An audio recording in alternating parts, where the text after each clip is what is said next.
Based on your research, what are we missing out on pagdating sa AI, no? I mean, ano ba yung ginagawa na sa ibang lugar, ibang organizations or countries na pwede na natin sanang gawin ngayon dito sa atin at makakatulong sa ating trabaho bilang journalist? Okay, maraming mga nag-aaral tungkol sa AI and journalism. So isa na dyan ang Reuters Institute at saka yung isang organization na nagra-run ng tinatawag na Journalism AI.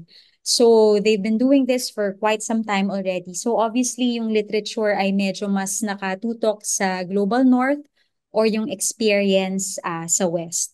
So if you look at AI and journalism, base sa mga studies na ito, maraming gamit siya doon sa buong entire process ng ang tawag nila the news making process, from finding stories, producing stories and presenting stories. So kaya dito papasok yung magsa-start tayo of course with the transcriptions, and then pupunta tayo doon sa mga tools na maaring makapag-process ng data or makapag-sift through ng data. So palagay ko isa ito doon sa among the most parang powerful na kayang gawin ng AI, because maaring may mga stories na hindi natin makikita kung manually natin gagawin, but with the use of AI tools, mas mapapadali yung ating paghahanap for stories.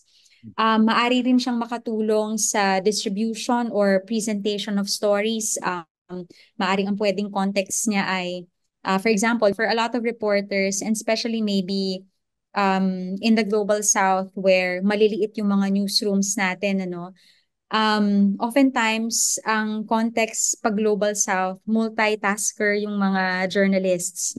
So, maaring pagod na pagod ka na sa pagbuo ng story mo, pero ikaw pa rin yung gagawa ng social media, for example, So, isa yun dun sa mga finding na yun. Maaring pwede ring makatulong yung AI dun sa nasa huling bahagi, noong production process in journalism.